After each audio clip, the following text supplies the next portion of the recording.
G'day punters, welcome to the mailbag. This show is going to preview the Manikato on Friday night at Moonee Valley, and then we're going to head to Saturday, Cox Plate Day at Moonee Valley. We're going to do the Vars, the Gold Cup, the Crystal Mile, and finish with the Cox Plate. Nick Noonan, my man, how you going? Yeah, boys, pretty good. Coming off a good day Wednesday at Geelong. The mailbag's up and about. Better for some than others, but Big winning day Wednesday at Caulfield. Solid winning day Saturday at Caulfield. Pistol Pete took the baton on Wednesday at Geelong and delivered in spades. He may have then have a race though, punters, and he's a little bit under the weather as we record this show. He went from the waffle to the AFL off the track, and how was it? It was good. I think I came out of Geelong one up in my favour. Yep. But first game, obviously it takes a bit of time getting adjusted to the speed of the Group 1 level, and needless to say, just probably took me a couple of days worth of post-recovery, so it's good to be here on Sunday looking at next Friday's Cox Plate meeting. Okay, so the rail is in the true at Moonee Valley. As we record this, it's about 10 a.m. on a Friday. There's a little bit of rain around here. We're down on the peninsula. Hang on, we'll just check. Where are we? Because sometimes Nick gets quite offended if I call it Bayside or Harbourside. we're in the Bayside. We're not in the peninsula. We're not on the peninsula. We're at Bayside.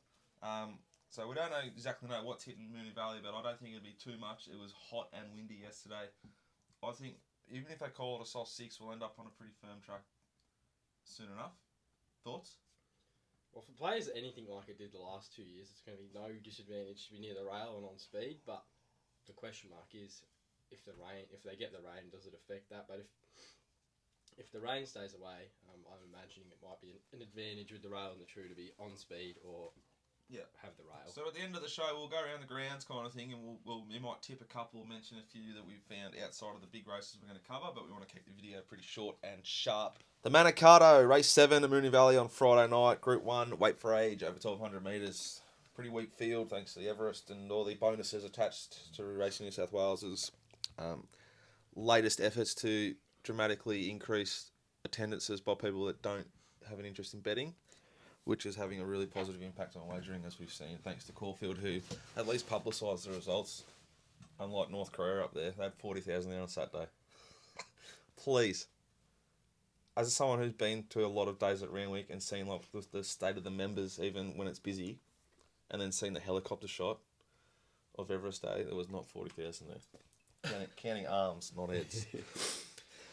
Back to the Manikato, punters, 1,200 metres. Bivouac's our favourite, $1.90. The Bostonian, $6.50. Trope, $8.50. Loving Gabby, 9s. Fat and half, 15s. Longer the rest. Speed here is...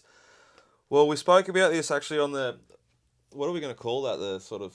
What's it called when you do a practice? The rehearsal, which we've based on the whole show. And thanks to Abe Simpson, formerly known as Jonathan Walsh, who called and somehow got through to a phone without a SIM card.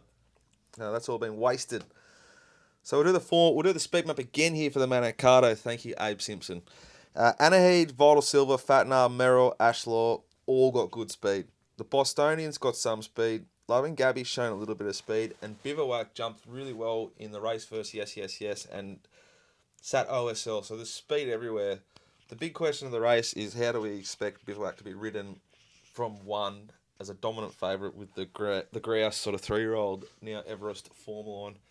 Yes, had every single possible to roll it in that lead-up race to the Everest through it and didn't. So you're right to assume that sort of Bivouac probably could have won the Everest. Now we get to bet on it in a pretty weak race here. What do we do? Well, I think $1.85, if he had a draw on, say, barrier 6, he'd probably be a legitimate $1.85 chance with sort of even luck. From barrier 1... Yeah, the setup's a bit tricky. You got horses like Merrill and Fatnar out in front. I don't know if Merrill's going that well. And then I see a horse like Fatnar, his best form's of 1,000 metres. That should be there. I'm just thinking that there could be a situation where they both come back into his lap.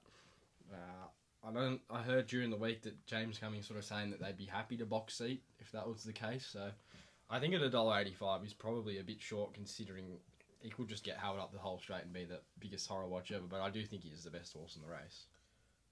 Concur. I think that Winter Bride's big odds in this race, and I think the Bostonian's the play. Bostonian map's perfect for me, and Copstay Lane too. Very keen to see what Rock Magic, the 10-year-old, looks like first up here at Moonee Valley. That sounds pretty exciting to me, Peter. Yeah, That'll I was do. with Pete. I thought Rock Magic might be the horse over the odds off the way he's returned from the trials.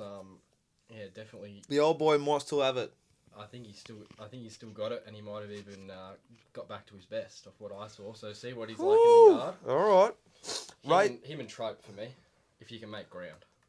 Yeah, I think you might have the pattern of the day against you there, but Yeah. hopefully not. I'd love to see a good even track. We head to Saturday punters. We head to the Vars, race 6, the Valley, 2,040 metres. Battenberg's our favourite, $2.60. Moonlight Maid, $4.40. Soul Patch, $5.50.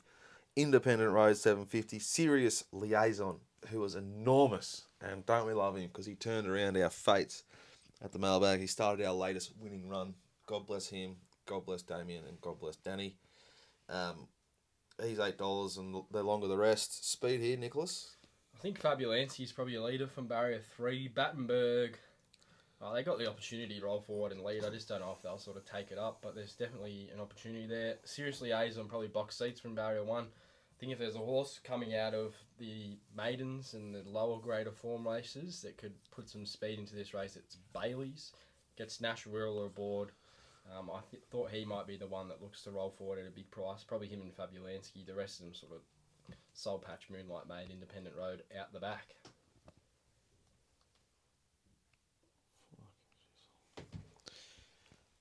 Sorry, mate. Just like sending me pictures. Okay, seriously, Azon. Blinkers on, drawn 1, probably lands the coffin, but it's D. Oliver. You can sort of forgive that at $8, I think. I think it's got to be considered almost a bet here. Soul Patch, I love the way it got through the line of the Guineas. I think it'll be suited by the trip. I think it's a horse with really good ability and a really patient preparation. It's nowhere near sort of like over the top. And very excited to see what Mitchie Freeman and Benny Gladrap Mellon can do here with Moonlight Maid. It's pretty hard to knock the horse. People sort of saying it. If anyone thinks that it was like a fair track that day at Flemington, I think you're wrong. I think what this horse did was absolutely enormous, like huge. The form's a bit chinky out of it, but it was like an outstanding performance, and I think it can only improve off it. A little bit troublesome for me out of this race is the fact that only one of the gallopers has ever raced at Moonee Valley, and with that in mind, the three I had interest in were Moonlight Maid, Soul Patch, and Serious Liaison, but really just have to wait for the yard to try and separate them, I think. Yeah, tricky race. Battenberg brings down the Shadow Hero Castelvecchio lines. Castelvecchio's $8 in a Cox Plate. I think he's probably got a good opportunity to win here. It's just the fast race he comes out of last start, to travel to Melbourne. I would rather see him 3 weeks than 2 weeks between runs, but I think he's a bit short at $2.40. I was keen to back Seriously Azon, sort of looking at the race before the barrier draw come out. And then he drew barrier number 1. Blinkers go on, fastest last 400 and 200 of the meeting. God bless it. On the Buddha bless it. Data. Muhammad bless it. I think he's a pretty serious horse. It's just a matter of whether Ollie can get him out. I think $8 is probably over the odds. I would have marked him much shorter if he drew, say, barrier 4 or 5. I would have marked him clear second favourite. But I'll be happy to spec him at $8. I wouldn't be shocked if Bailey's was the one that improved at a big price with Fabulanski. Okay, race 7, guys, the Gold Cup. It's over 2,500 metres, 2.5K. Mr. Quickie, favourite at 320. Humidor, 420. Down Draft, 480. Hunting Horn, $8. Sully, 10s. Top of the range, 19s. And Sharo is $26 chance. Speed map, please, Nicholas. Yeah, I think Hunting Horn's probably your most likely leader. He's been a pacemaker overseas, so I doubt they'll get away from those sort of tactics. We're just a matter of whether he stops out in front will be the key for him. Sully can probably roll forward and get a lot closer from barrier 5. Ventura Storm can be thereabouts. Alfaris, I think Downdraft probably slots in forward of midfield. And then Mr. Quickie, well, if he jumps out the barriers this week, he'll be thereabouts from barrier 1. Pete? I'm interested in 2 horses here. I know we've been talking about Humidor the last couple of starts. Last time I saw it looked very sharp in the yard. Be interesting to see if that edge has just come off a little bit, because the horse otherwise had looked like in outstanding condition. But Downdraft is the real interest horse for me out of the yard. I think those two, if I could try to separate one or back one, heavily save the other. I think that's going to be the play here for me. I'm willing to take on Mr. Quickie given the inside barrier and a few just issues it's had over the last few weeks. Yeah, like Mr. Quickie, Luke Nolan drawn one's a different setup for me versus Oliver drawn one in the previous race. Plus, we're talking $3 versus $8. I think you have to oppose Mr. Quickie. It improved dramatically his parade. Maccabi Diva, I think it was, to the Caulfield Cup. Turnbull to the Caulfield Cup. But then it missed the start anyway. I think it was a huge run in the Caulfield Cup and entitled to be favourite here, but just drawn one. It's tricky. Humidor, I agree, but I think $4 is unders the more I think about it. Like, it hasn't actually done shit this prep. It's just been really solid, and it's getting priced like it's done a bit more than it's done. I would not be surprised if either of them won this race pretty well. Top of the range is almost to play at $20. It was the last of the tortured not photos, but just painful seconds. Rimmings we copped. Just a fisting. It probably should have won. Last start was entitled to go past it. Even though it was 4 wide, the Trip MD who's been sacked and Dwayne Dunning is on, it's still probably entitled to run past Wolf, who was well enough backed in the Caulfield Cup. I think it's a legitimate form reference. SP huge, but we're getting a solid SP here too. I think the horse that's over the odds and is almost a heavy bet, but probably definitely a nice little bet each way, 1/3, is Chiro. He comes out of that really good form reference, which I forget what it's called, Kingston Town maybe, is it? Yep. In Sydney, which saw a stack of winners, and Finch won that race, who was almost favourite in the Caulfield Cup. I think that's the proper form reference. If you look back through this race, like Ventura Storm won last year, Who Shot the Barman the year before, Grand Marshal the year before that, and the United States beat Prince of Penzance the previous year. Like, it's a proper staying race, this, normally. I think Chiro has that sort of profile. I think this is its second prep for Waller, or third maybe. I just think it's the horse with a bit of sort of Australian scope to improve, and I love the form lines, and I love the jockey change. Yeah, for me, I think Humidor's ready to win. I liked his last start run. They've just been getting along. Like, his first 3 runs this preparation, they sat last in all of them. Just letting him hit the line. I know the tactics from the camp and the main goal has just been peak him for the day on the Cox Plate. Didn't get in, obviously, first emergency, but of the horses that worked Tuesday morning at breakfast with the best, I forgot about this in the rehearsal. I thought he was the best of them. I really like the improvement I saw. I reckon he's really tightened up since the Caulfield Stakes. Massive grand final camp. Is he not the best weighted horse all day? He's got 55 kilos in this race. He's a multiple Group 1 winner. This time last year he ran 3rd in the Cox Plate. Year prior he ran 2nd. And he's only getting 55 kilos in a Group 2. I think he'll run 2,500. Here's a bet for me. And then the other horse in the race. Happy with the $4? Yep. I think he's the best horse in the race. Downdraft ran 2nd to Southern France last start, who I've backed to win the Melbourne Cup. So I've obviously got to have some sort of opinion of this horse. I think he probably profiles right in terms of internationals, progressive, lightly raced sort of horse who has a good winning strike rate. He can be thereabouts, and I was with you. Charo might be the overs. Also worked well at breakfast with the best. So you're both coming in off little sort of clouds. You've over-raced massively, stepping up from the waffle to the AFL, and under a serious injury cloud. You need to be vet checked before this show. You need to be vet checked again before the Manikato, and vet checked before the Cox Play, just to make sure you're 100% sweet, or close enough to. And young Nicholas got up before 8 a.m. for the first time in 2019. How'd that feel? And how you a bit tired Tuesday night? Yeah, I was a little actually. Maybe because I played basketball at 10 a.m. on Monday. Finished at about 11:30. 10 a.m? No, 10 p.m. Sorry, and then finished at 11:30, and then woke up at bloody. What were your stats? 3:30. 13 points, 2 threes. What position are you playing? No, everywhere.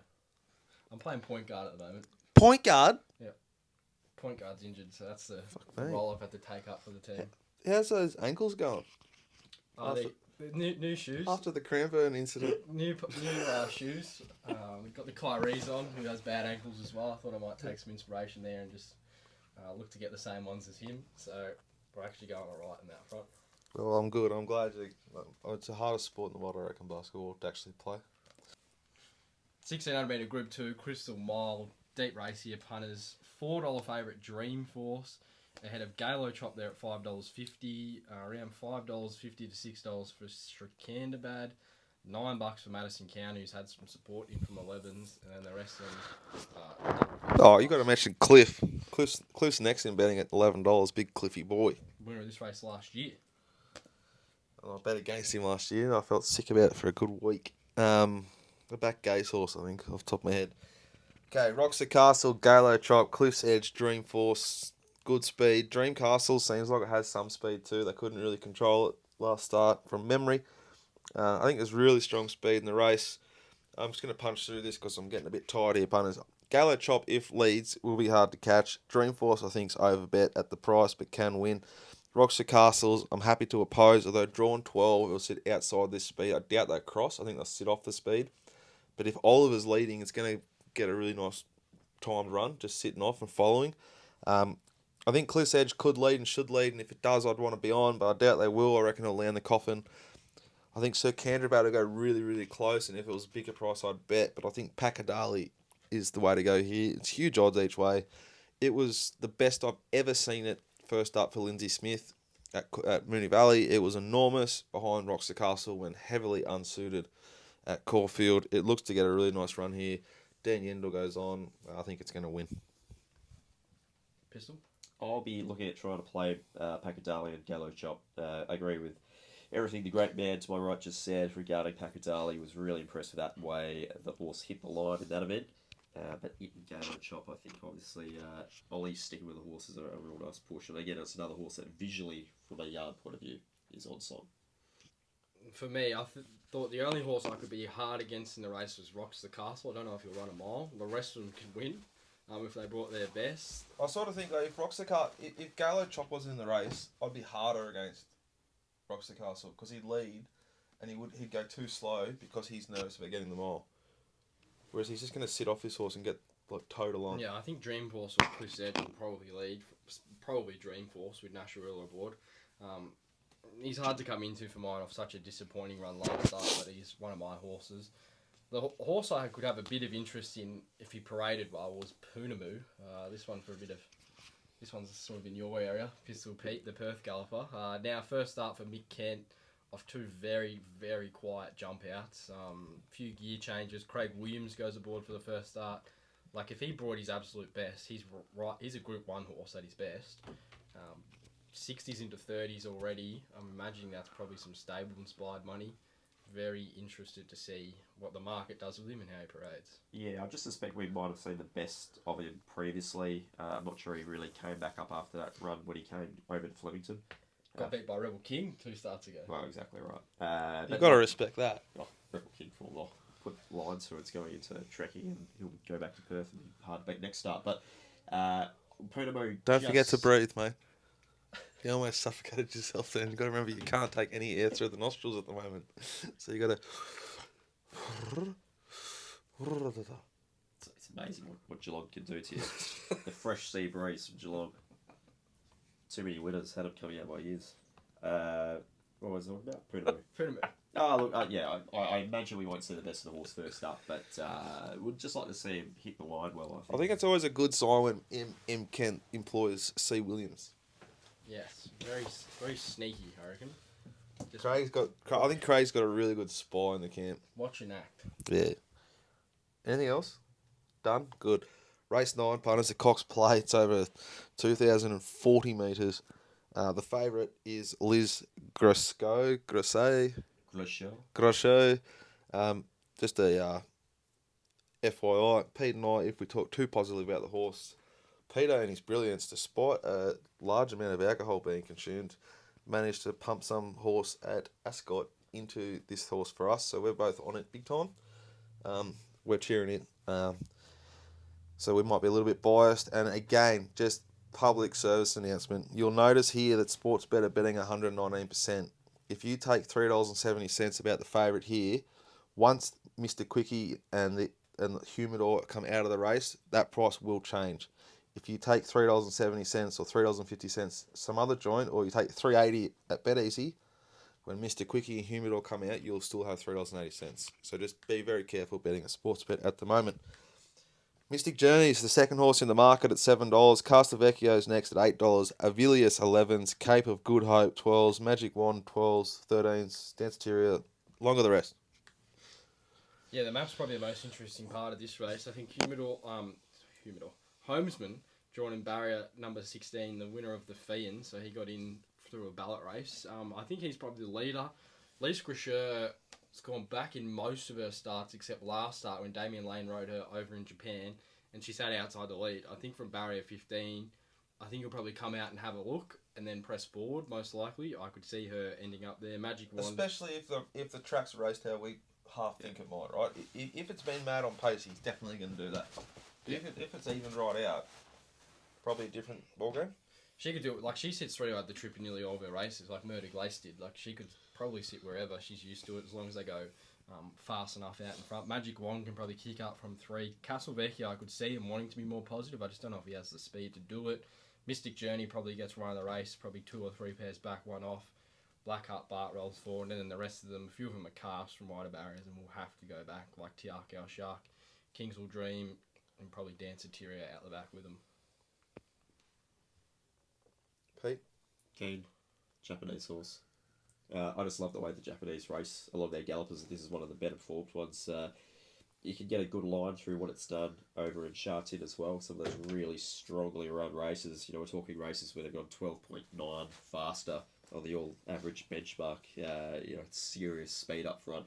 So I think it's got the tactical versatility that if they don't necessarily go as hard or as brutally run up front, really just take the time, get it across towards the front, dictate the race. Yeah, exactly. Like the speed they go at Japan is much faster than here in Australia. Exactly. So her sitting like second, third last Yeah. in Japan could be like sitting outside lead in an Yeah. Australian race. And Like just they just go jogging so along. quick.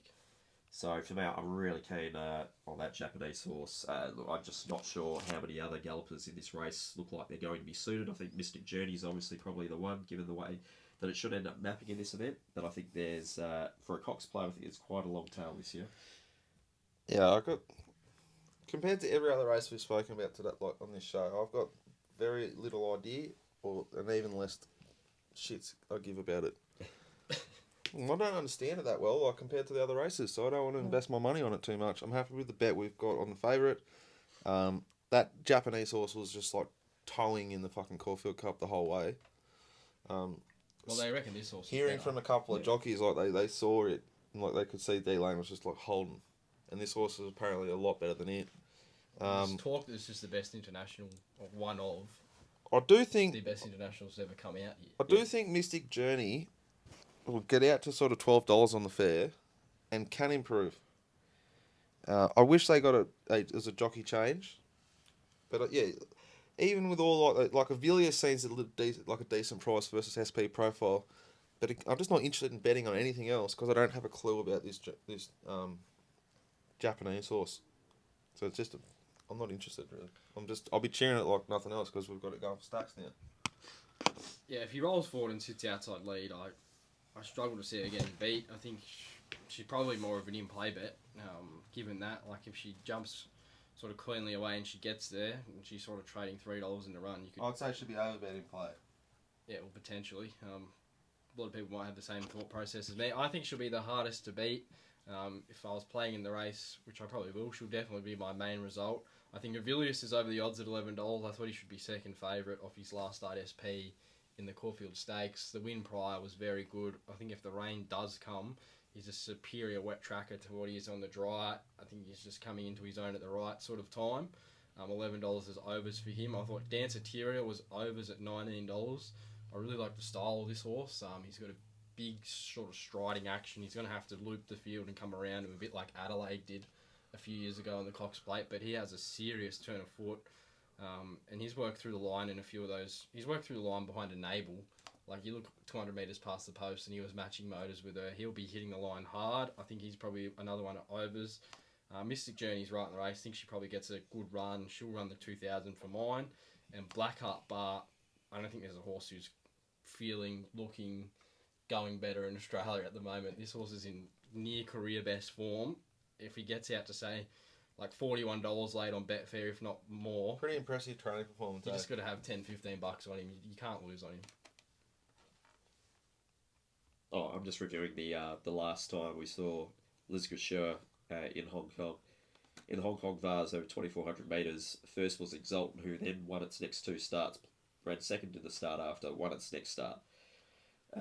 We've also got horses like Rostropovich, Prince of Iran. We're going back to that time in December 2018. Like, there's some serious... Mirage Dancer was Yeah, in the race. Mirage Dancer ran last. Third in the Caulfield Yeah, Cup. it's like a real nice looking race. Okay, best bet and value bet, please, boys, and a lay.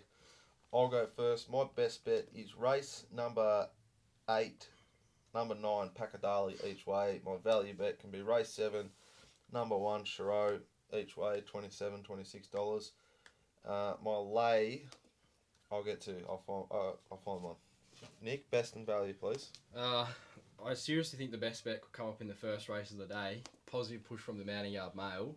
I could be having a big wager in the first race, so if you want to get involved with the trial report there, I won't give. If you want to, you should. It's cheap and it's valuable information. Yeah, I won't give too much. I don't use just about anything other than punting form, and I use it. It's useful information and it costs nothing. $10 a week or something. Yeah, $10 a week. Best bet. I'll go with Humidor, race 7, horse number 7. I think it'll be hard to beat. I'm playing in the last race, Amangiri and Girl Tuesday. I think I'll be having a 2-bet play there. And the best value on the program, tough day. I think Danceteria is way over the odds in the Cox Plate. Race 9, horse number 8. Pete? Japanese is best. Yep. Fair. Done. I'll be... My lay can be Cape of Good Hope, the place. What price would that be? Like $4? No, it's like 11s. The place. Oh, it'd be like $3 a place, $2.80 a place. I think it was completely blessed and run off a huge SP. Lay. I'm just making that up as I go. Don't worry, we need more energy than that. It's got to be quicker. Don't worry, you can tweet out your lays. Peter.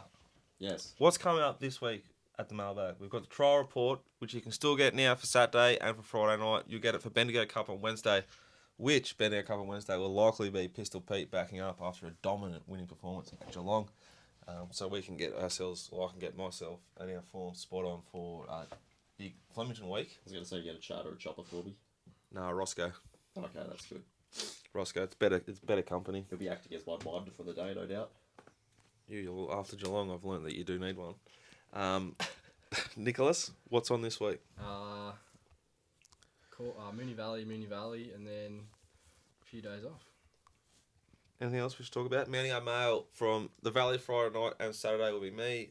We've got Rob Scurry doing a good meeting at Randwick, is it? Brazil? Somewhere in Sydney. Randwick, I think. And then, as we said, that's what we've got. Anything else?